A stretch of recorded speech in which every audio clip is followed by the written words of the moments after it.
Top Rank and Oscar Valdez starting to be pressured about the Shakur Stevenson situation, even by other boxers. I'm going to talk about that right here in this video. What up, Fight World? It's your boy Ego, and I'm back with some more boxing. Make sure you guys come in and throw a like on the video. Nothing's free in this world. Reach one, teach one, help others find this very content with a simple free gesture, throwing a like on the video. It goes a long way, people. Now, I wanted to make this video because I come across the desk, and this is important. Eddie Chambers, fighter, fought at heavyweight, very slick guy, fast hands. Eddie Chambers said this on Twitter, and this is important.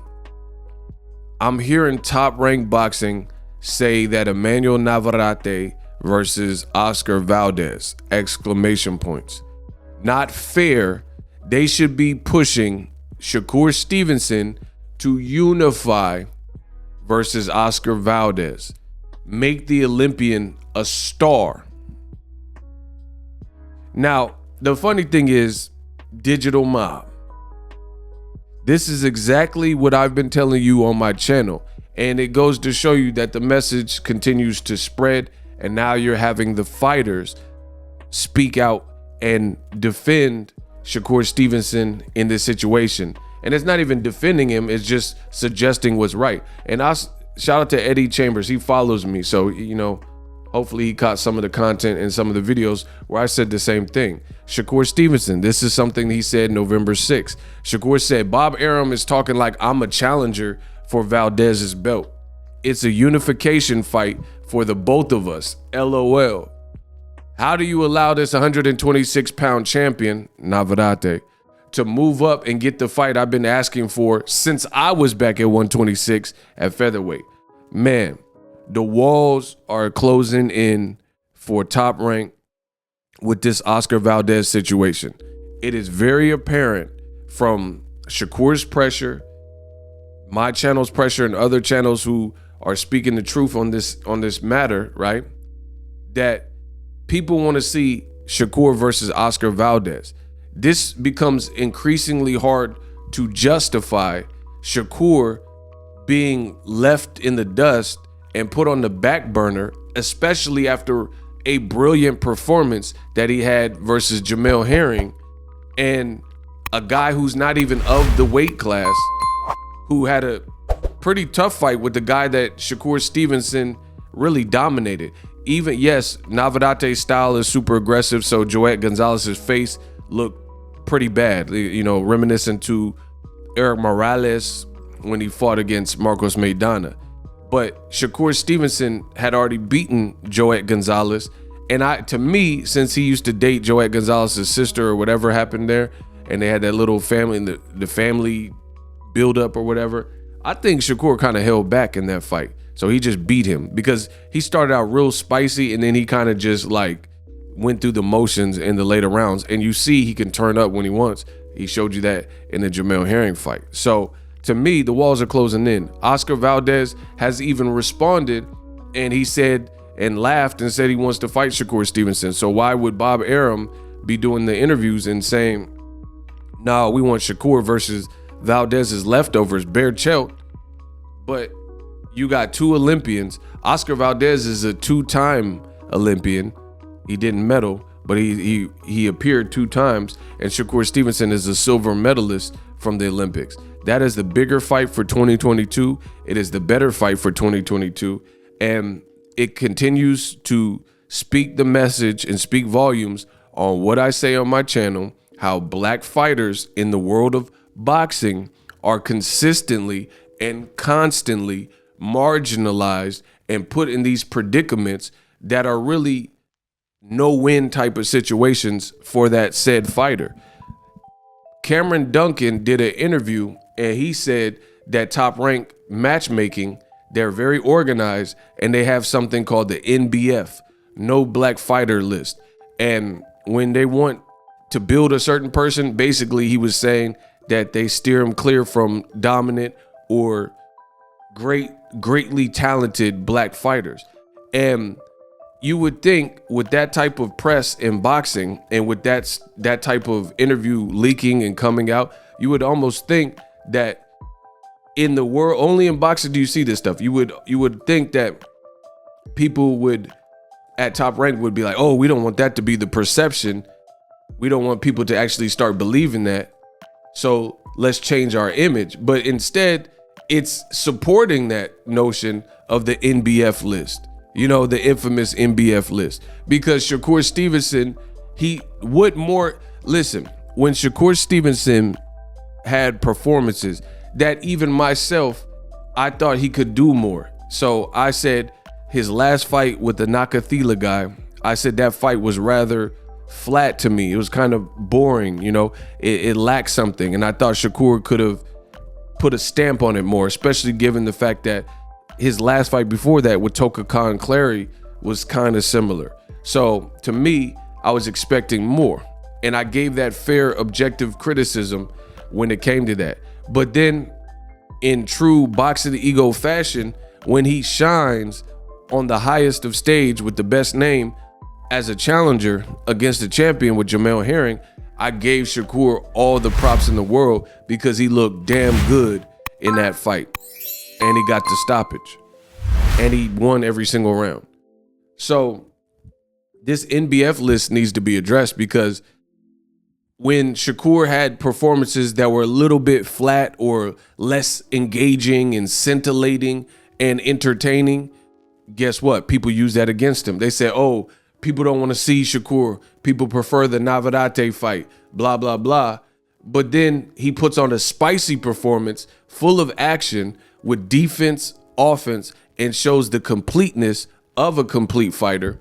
And then now it's still an excuse to put Shakur Stevenson on the back burner and make other fights, even when those people aren't even in the same weight class as Oscar Valdez.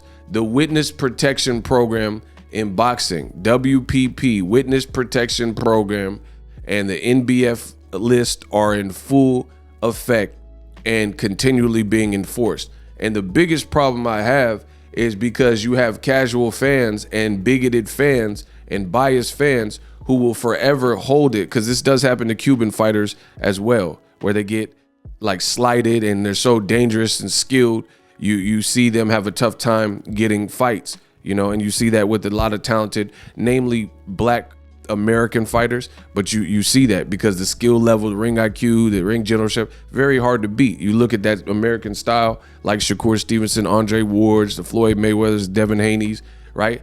And you see the consistent behavior. And the real disrespectful thing about it and part about it is when you do that, then you open the segue and the floodgates for the racist fans to say, oh, Shakur ain't fought nobody.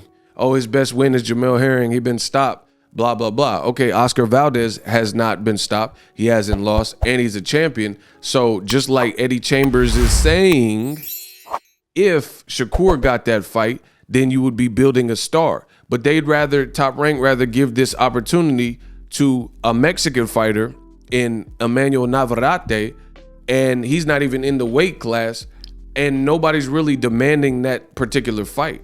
So this is a bad look. This is a bad look, in my opinion, because the winner of Valdez versus Shakur, this is not a fight prediction because the fight's not made. I don't give predictions if the fight hasn't been made. But for me, it's a huge disrespect to the boxing fans and really to Shakur Stevenson. And you could, like, I don't even know Emanuel Navarrate's background, like in terms of his amateur career. I don't even know if he had an amateur career like that. He's a solid fighter, but I'm not really versed with that. However, I know Shakur's background and I know Oscar Valdez's background. They're both Olympians, right? So that's the fight that needs to be made. Shakur called him out. He made it as clear as day post-fight. That's what he wanted, and that's who he wanted. And yet he has to go through all this rigmarole to try to get the fight and instead fight Valdez's leftovers, and it's wrong. So shout out to Eddie Chambers.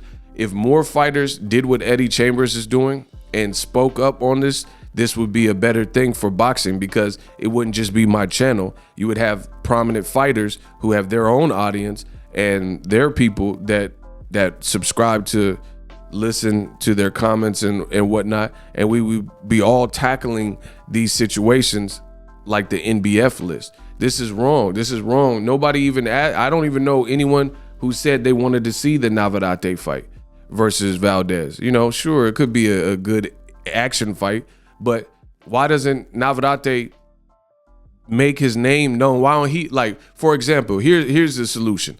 I don't come up with problems. I come up with solutions. I got it. I got you. Shakur and Valdez should have fought at 126. Now they're champions again in a new division at the same time. The difference is at featherweight, they weren't a champion at the same time. The Shakur became a champion in lieu of Oscar Valdez ducking him and moving out of the division to fight at 130. So they weren't concurrent champions. Now that they are, get that fight off and have Emanuel Navarrate move up in weight, make his presence felt. Why don't you give Berchelt to him? That's still a Mexican versus a Mexican fighter, and it's still an action versus action style fight. So you have what you want. To me, that is what makes more sense. Emanuel Navarrate, he's done nothing at 130, right? Because he's not in the weight class. He just fought Joet Gonzalez, which was a fun fight. Give him Berchelt and let the Olympians, Shakur and Valdez, fight each other. And then when they fight each other, and then the winners of those two fights can meet. So it's just a simple crisscross, flip-flop, crisscross, Freaky Friday. That's all you have to do, and this whole situation is rectified. And then you give what's right for boxing. But again, we know boxing, we know the politics. So instead of that, they're going to leave the black fighter in the dust. So he got to fight a fight that's really doesn't do much for him. He just beat a champion. You know what I mean? What is beating an ex-champion when he just beat a champion like it was nothing? You know what I mean? So that don't really do nothing for Shakur Stevenson. What does do something for him is if he fights Oscar Valdez and if he can beat Oscar Valdez. But they won't give him the opportunity, it looks like. So the boxing populace, not just me, you know, should be demanding this. That's my time. Let me know what you guys think. Drop your thoughts in the comment section. I want to see the best. And it's funny because a lot of people, old media, they say, oh, we want the best versus the best. You don't want the best versus the best. You want the best versus the best when it's convenient. When it's like a harder fight to make, like Terrence Crawford and Errol Spence, old media is real vocal about the best versus the best. But then Shakur Stevenson, because I think some of the other belts are vacant at 130. So the two champions with names, Valdez and Shakur, should fight each other. All of a sudden, I'm the only one speaking about it. Oh, media don't want the best versus best. Get out of here. You guys are out. 3 strikes, you out. Let me know how I did. Holla. And I'm out.